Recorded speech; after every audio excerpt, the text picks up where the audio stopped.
What's happening, everybody? This is Pete with Backdraft Bikes, and I'm coming at you with a review of my new Pan America. Come to daddy.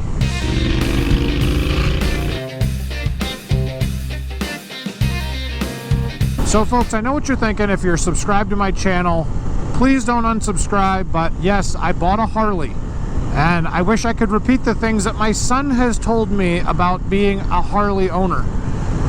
Little known fact, I have had a Harley before, but it was of the Buell Lightning variety. I'm not a super huge fan of the cruiser massive chrome bikes. I do think they're cool and they're fun, and maybe take one for a ride now and then, but I would never certainly own one. However, this Pan America sets things so much differently in a totally different venue for Harley. I feel like Harley's just like created a new entire product line, which essentially they have. I'll go over a few things that I've really enjoyed so far. I've had this bike a few days, and I've gotten to know a little bit about it. I'm going to post some more videos, I promise, on long-term rideability and things. But so far, my initial impressions, besides for my first video where I screamed like a schoolgirl after taking one for a demo ride, I'll give you a few things I've seen so far owning this bike, like I said, for a little bit. First off, Harley's really mastered the art of the riding experience. Everything on this bike is well thought out. It's there for a purpose. I do see a few things that I kind of scratch my head, but I understand, okay, Harley, that's just your style of doing it. It's not the way I would have done it, but I'm also not a motorcycle engineer, so I get it. And am I nitpicking? No, I'm not. I'm just sharing you my opinion. That's all I'm doing. So a few things on this bike that I've come to really like. The display, and I know the display is not really refreshing very well just because of the frame rate of the camera, but I'm going to have another video with a better camera, and we'll show you how the infotainment system works on this. But I really like the way that Harley has everything laid out on this system. This is a pretty cool setup. So basically you pair your phone to the display, and then you pair your Bluetooth headset that's in your helmet to the display, and the display basically acts as like the hub to distribute whatever. So I can now control my music with my thumb. I can see my turn-by-turn directions. I'll get to a little bit of that in just a second, from my phone.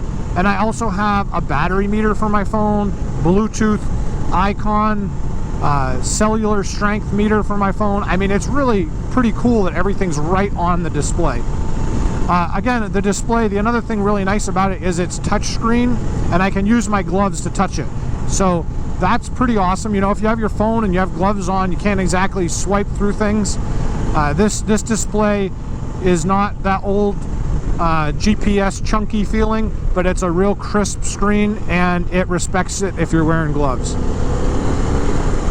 The screen isn't the reason why I bought the bike, but it's one of the reasons why. I really like the fact that Harley has given the rider a customizable screen with all this information on it. I mean, I have everything that I always wanted on my scrambler on this.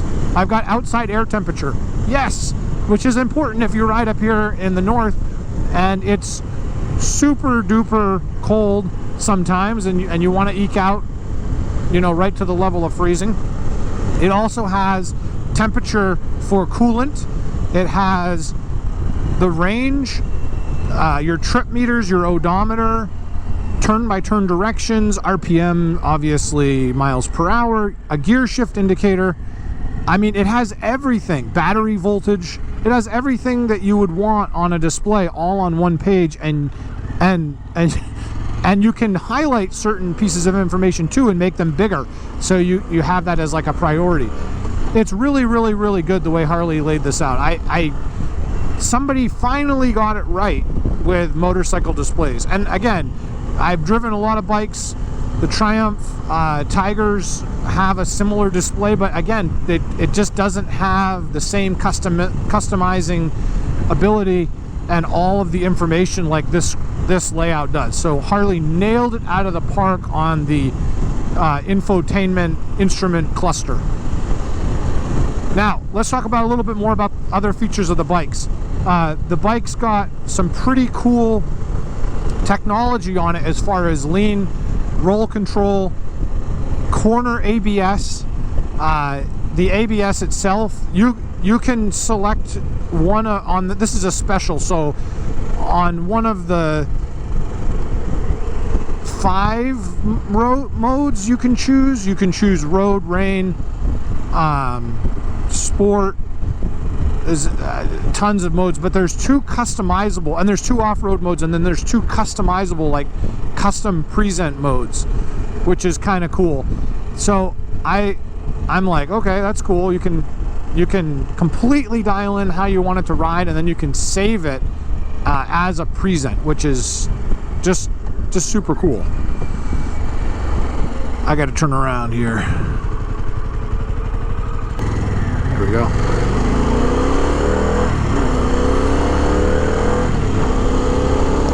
The modes I found, the traction control and ABS are really well thought out. I really like the way that Harley kind of took their time and made sure that they understood that this thing was going to be used in the dirt, and you know, they really took some time to think about that. I don't know where the heck I'm going. Where is this GPS sending me? It's okay, I like it. Yeah, I don't know where I'm going. Robin Hood Road. I'm on Robin Hood Road. Okay. Apparently it wants me to go down to the end of this thing. I guess I took a wrong turn somewhere. GPS. So it's good because I wanted to take this on some gravel anyways. Now I'm still in the braking period, so I gotta take it a little easier. That's what they make the demo bikes for. This bike has tremendous power. It's 150 horsepower, and the sales guy at the demo ride had it wrong. It is not 850 pounds. It's 559 pounds wet. That means full of gas, full of oil, everything. So the bike is super light compared to what you're getting, and it is super nimble.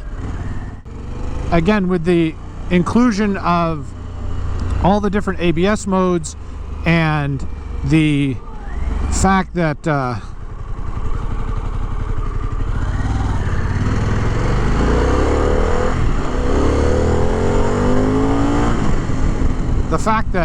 it's just got a ton of power across the entire power band, you could tell Harley really thought about what they were doing before they did it. The traction control is pretty interesting on this bike as well. There's a dedicated button to turn it off and on, which is kind of cool. And if you I know I get into the situations quite a bit where I need to change a mode really quick. It doesn't appear that I can turn traction control off just by pushing the button, but what I can do, if I come to a stop, I can put traction control on and take it off. But I can also select different riding modes while I'm driving, and maybe one of my riding modes has no traction control on it. So as long as you're letting off the throttle, it'll actually cycle through the different modes and allow you to select on the fly, which is pretty cool. My scrambler, you had to stop and close the throttle and do everything, so that was kind of annoying. But this bike you don't have to do that, so I like that a lot. The cornering on this bike, these tires are still pretty new. They're not really super grippy, but I have found that the bike does handle very, very well. As far as the flickability of the bike, or how much you can, throw it into a corner, it actually behaves just like my dirt bikes and my scrambler did. Very nimble in the corners, and that's nice, because this bike is designed to go off-road, moderate off-road. Now, I wouldn't take this down a single track dirt bike trail, but moderate off-road, cross-country touring, and the like. It has no problem, again, meshing with the traction control and being able to handle bumps, so the ABS doesn't just like fling on like some bikes do. This bike is very good about that. Speaking of the brakes, I'm a big brake guy. I really like good brakes. I like to be able to stop in a hurry if I have to. You know, if a moose walks out in front of me, I want to be able to jam those brakes on and not die. Harley absolutely mastered the brakes on this bike. This bike stops super fast. It has dual Brembo, dual piston calipers up front, and the front and rear brakes are actually linked by the front handle, which is kind of cool. I've never had a bike like that. So I put my foot over the rear brake, and you can actually feel it go down when you pull on the handlebar. So that's kind of a neat feature, I guess. The handle perches on these, obviously the levers, they're completely adjustable too for your riding style, so that's kind of cool. The engine, I just talk about the power band a little bit. Now again, I'm not flailing this bike on the demo ride right now because it's still in break-in, but the demo bike that I rode the other day, I certainly did. This bike tears up the upper redline limits. When you get this bike above, I would say 3,500 RPMs, the bike just kind of goes, huh, and takes off.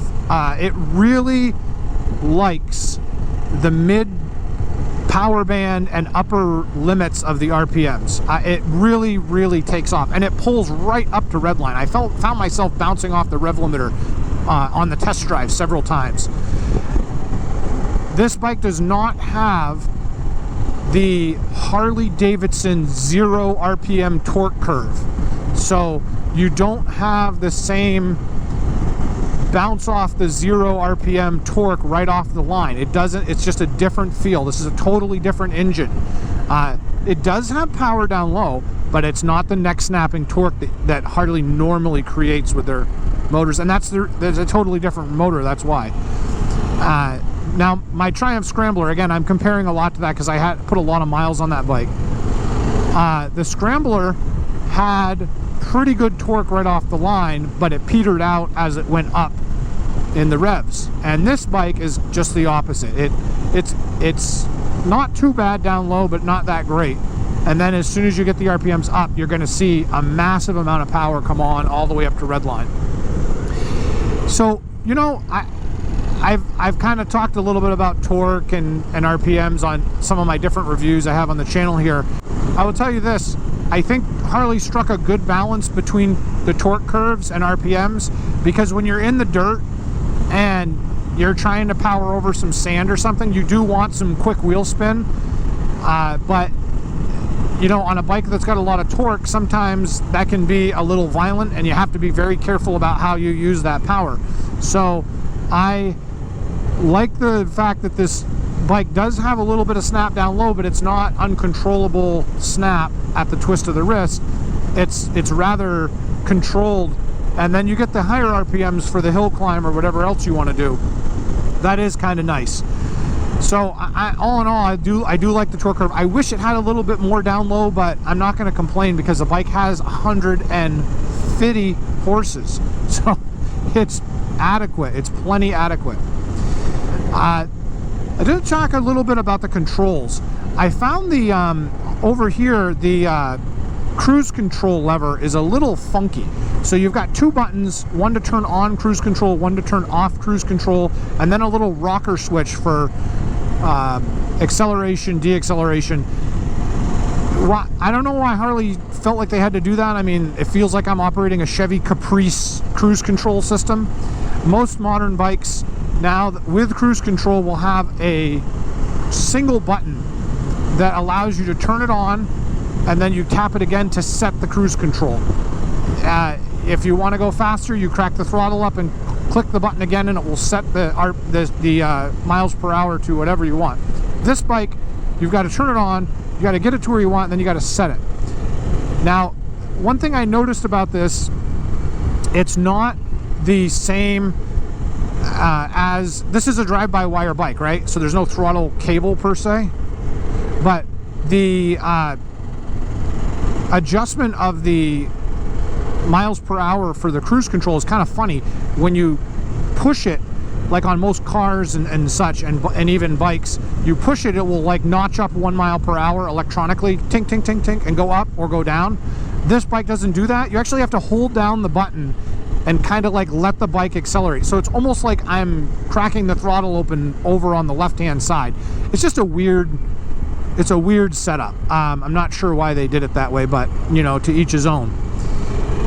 Not a deal breaker by any stretch of the imagination. The high beam switch is kind of weird too. It's over on the left here, and you kind of like flip it like a toggle switch to turn the high beams on and turn them off. So that'll take a little bit of time to get used to, but it is kind of a neat feature, but it's just kind of funky. I found myself reaching for the brake and hitting it with my glove, and I did the same thing the other day too when adjusting the music with my torque with my right hand, and I accidentally hit the kill switch, which is on the very top, and you push it forward to turn the bike off, and I shut the bike off driving down the road. It was kind of weird. So I'm not super cool with the location of that, but whatever. To each his own again. One more thing about the buttons. I think I might have mentioned this, but if you have an Apple iPhone, and I'm not sure if it works with Android, but the little speech button here, push to talk button, is kind of cool, because if you push it, it activates your Siri function, and you can talk in your helmet and tell your phone to call somebody or navigate you somewhere. So that's kind of a neat feature I really like. One thing about the navigation system on this, which is kind of annoying, Harley decided that you have to download their app to navigate. So I have to have, the navigation's really good on this bike, but I have to have Harley's app loaded on my phone. I have to have it running on my phone. You cannot have it just installed. You actually have to run. And in order to navigate somewhere, I have to tell my phone where I want to go, and then put my phone back in my pocket, and then basically let it run in the background so that the GPS here on the screen knows where to go. I'm a big fan of using your phone for navigation, because Google Maps, Apple Maps, and Waze all have traffic. They all have updates continually. You buy a GPS unit, you know, from the olden days, or you buy something like SatNav on the bike itself, it's not going to be updated as frequently. So it's kind of neat that it's on the phone. I'm not sure what Harley does for updates. I haven't, you know, had the bike long enough to find that out. But what I am not too happy about is the way that this navigation system works. You have to have a good internet signal, or the GPS kind of falls on its face. It doesn't know where to go. And that happened to me a couple times yesterday, and it happened to me just a little bit ago and earlier in this video, because I went into an area where there's no cell service.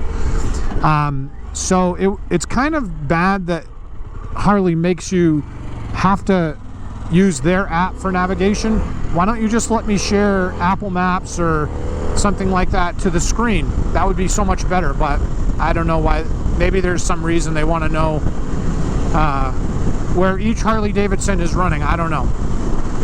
In the navigation screen though, I can zoom in, zoom out, cancel navigation. I can see my turn-by-turn directions, and on the very top I do have my speedometer, gear indicator, mode. So they do give you a little bit of information as well, which is kind of nice. Let's see, I've covered a lot of things on this. I haven't ridden the bike at night yet, so I'm not sure about the headlights, but I really like the way the front of this bike looks, and the headlights are supposed to be very, very good. In fact, they even have an aftermarket accessory called the Daymakers, which are like two high-powered LED driving lights and fog lights that fit on the bottom and act in conjunction with your high beams. So that's kind of a cool feature I may look into getting after I have this bike over the winter, maybe throw some accessories on it.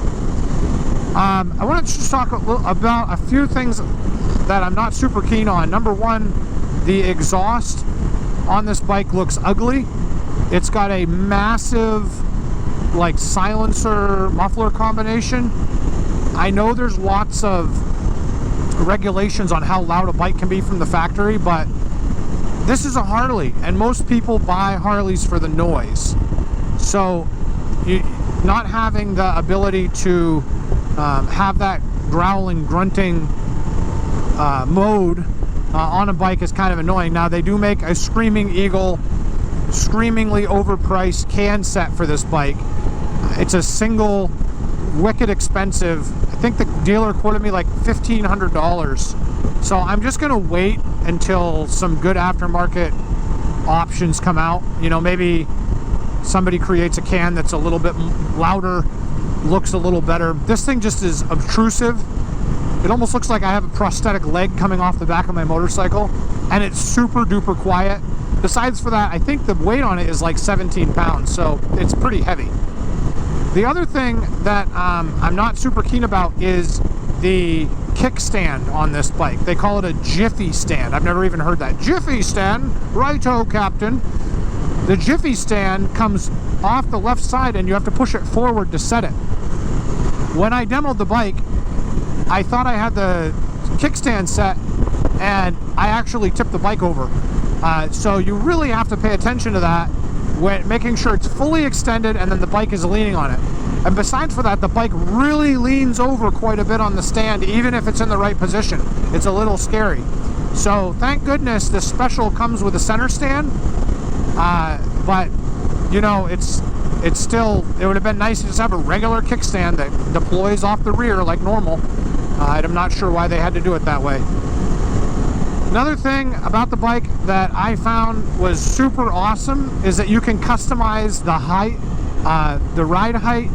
The suspension is active, it goes up and down, so when you come up to a stop sign, the bike actually kind of squats, almost like the way a city bus kneels. I don't really notice it when you're driving because it comes up and down really quick. So I hope that doesn't break, because I'm sure it'd be super expensive to fix. The suspension when you're riding down the road though is really plush, and it handles the bumps with the greatest of ease. I really like the ride quality on this. And to boot, the suspension's completely adjustable electronically, the front and the back. So that's awesome, as long as it doesn't break. So yeah, suspension's wicked cool on it. The center stand is pretty easy to use as well. I used it a few times. You basically step on it and roll back just like a regular center stand, and then to let go, you just push forward. If you have the Jiffy stand, the regular kickstand out, you cannot retract it once the center stand is up. So that's kind of a weird feature, and it's annoying because if the stand is down, you can't use anything on the menu. You have to have the center stand deployed or the kickstand up. It won't let you access anything on the menus or anything. It just blocks them out and says side stand down, which is kind of annoying. The fuel range on this is pretty good. I filled it up the other day, and I think I got about 230 miles on the break-in side. That's not bad. And there's no locking gas cap, which is kind of annoying, but the gas cap is easy to open. You can do it with gloves on, no problem. So I'll give you some more ride reviews on this as we go through, but these are just my initial impressions on the bike. I'm super happy that I got this bike. I've really enjoyed it. Again, the only drawback that I had on it was the price, but the price is the price. It was moderately priced compared to other bikes similar. I had a little bit of trouble at the dealer because the factory installed options that you must have for a special are not included in the MSRP, and the dealer tells me, you know, oh, the $1,000 active suspension is an option that's factory installed, that's plus the MSRP, which is kind of shady. I actually went onto their website to double check that, and they are correct. They were correct. So you got to bite the bullet if you buy one of these. If you're thinking about it, you won't be disappointed. If you're an ADV rider, you're going to love this bike because of the riding position, the comfort, the features this thing have. It's amazing. One last thing I'll close with on this video is the biggest drawback that I've seen so far owning this bike. People asking tons of questions about it and oogling over it. So all in all, like I said, isn't that big of a deal, is it? it's kind of cool to be the center of attention sometimes, unless you're in a hurry to get to work. Hey folks, I hope you enjoyed this video. Please give me your comments down below. Are you thinking about buying one of these? Do you own one? What have been your experiences so far? I'd love to hear from you. Until next time, ride safe.